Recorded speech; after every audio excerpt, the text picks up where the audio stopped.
মানে অনেক দূর থেকে আমি এসেছি, অনির্ধারিত কালকে রাত্রে আমি কিন্তু এই আমন্ত্রণটা পেয়েছি। আসলে প্রধান বক্তা হওয়ার জন্য তো একটা প্রস্তুতি নেওয়া লাগে, না হলে একটা তো আমি সুবিচার করতে পারি না বক্তব্যের উপর। আচ্ছা, যাই হোক, আবৃত্তি কিন্তু মানুষের সেই আদিকাল থেকে আমরা জানি যে গ্রিক যেই কবিতার উন্মেষ হয়েছিল গ্রিক সভ্যতায়, সেখানে একটা লায়ার নামে একটা বাদ্যযন্ত্র ছিল, সেখানে কবিতা গীত হতো, মানে গাওয়া হতো। এবং আমরা আমাদের দেশেও দেখেছি যে আমাদের যে ট্র্যাডিশনাল পুঁথিপাঠ, গ্রামের মানুষরা যারা নিরক্ষর, তারা কিন্তু কোনো একটা ঘটনা নিয়ে, কোনো ঐতিহাসিক ঘটনা নিয়ে কিংবা রোমান্টিক ঘটনা নিয়ে পয়ারে মানে সেই কবিতা হাটে হাটে বিক্রি হতো।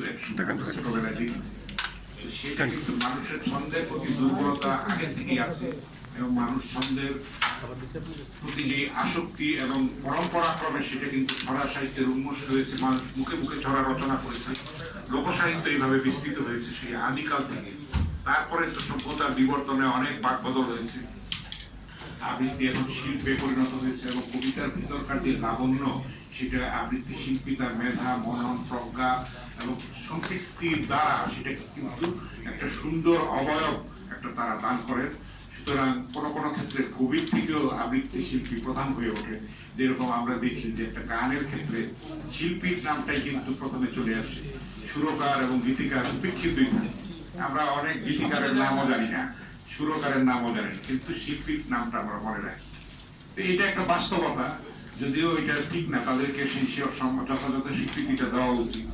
তো আবৃত্তি নিয়ে আমাদের দেশে আমরা অনেক দলীয় সংকীর্ণতার পরিচয় আগে দেখেছি, সেটা থেকে একটা মুক্ত হবে এই প্ল্যাটফর্ম। এবং বাংলাদেশের তৃণমূল থেকে ধরে রাজধানী সবাই মিলে আপনারা একটা সমন্বিত মানে এবং পারস্পরিক শ্রদ্ধাশীলতার একটা জায়গা তৈরি করে আবৃত্তি শিল্পকে পৌঁছে দেবেন, এবং আমাদের তরুণ প্রজন্মকে করবেন, তাদের মধ্যে এই বোধ সঞ্চালিত করবেন।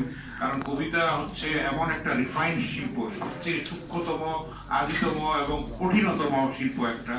কারণ আমরা জানি উচ্চাঙ্গ সঙ্গীত বুঝতে হলেও কিন্তু একটা কানটাকে তৈরি করতে হয়, নিজেকে তৈরি করতে হয়। কবিতা বুঝতে হলেও নিজেদেরকে তৈরি করতে হয়। আমার সৌভাগ্য হয়েছিল বিশ্ব নন্দিত সঙ্গীতজ্ঞ পণ্ডিত রবিশঙ্করের ইন্টারভিউ করার, 2বার আমি তার ইন্টারভিউ করেছিলাম। উনি উচ্চাঙ্গ সঙ্গীতকে বলতেন বাজনা। তো উনি বলতেন যে বাজনা যে সবাই বুঝবে এমন এটা আশা করি না। উনি, আপনারা জানেন, পথের পাঁচালীরও সঙ্গীত পরিচালক ছিলেন। উনি বলেছিলেন যে সত্যজিৎ রায় তখন সত্যজিৎ রায় হয় না, মানে আমি যে তখন এটা সঙ্গীত পরিচালনা করেছিলাম আমাদের যশোরের কৃতি সন্তান।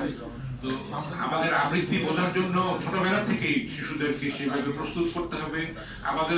আমাদের শৈশবে আমরা দেখেছি যে স্কুলে প্রত্যেক সপ্তাহে একটা বিচিত্রানুষ্ঠান হতো, সেখানে উপস্থিত বক্তৃতা থাকতো, গল্প বলার প্রতিযোগিতা থাকতো। আমি নিজেও কিছু কিছু পুরস্কার পেয়েছি, এইসব ছোটখাটো পুরস্কার। যাই হোক, এটা একটা সাংস্কৃতিক বোধটাকে গড়ে তোলা। সংস্কৃতি বলতে আমরা গান বাজনাই বুঝি, তবলা বাদনই বুঝি, কিন্তু এটা আমাদের মর্মান্তিক বোধের স্থূলতা এত নিম্ন পর্যায়ে চলে গেছে।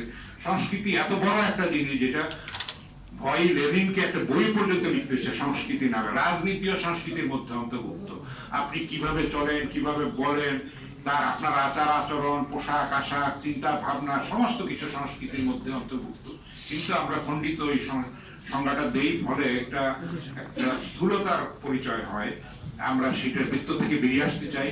কবিতা শিল্পী মানে কবি এবং আবৃত্তি শিল্পী সবাই মিলে আমরা একটা সমবায়ের ভিত্তিতে একটা সুন্দর সমন্বিত রূপ দেখতে চাই। এবং বাংলাদেশের এখন যে সাংস্কৃতিক চ্যালেঞ্জ, সেটা ভয়ঙ্কর চ্যালেঞ্জ। আকাশ সংস্কৃতি কিন্তু আমাদের ধ্বংস করে ফেলছে। আমরা কিন্তু সেটার বিরুদ্ধে সোচ্চার হচ্ছি না। সীমান্তে যেরকম রক্ত ঝরছে, আমরা যতটা প্রতিবাদী হওয়া উচিত আমরা প্রতিবাদী হচ্ছি না।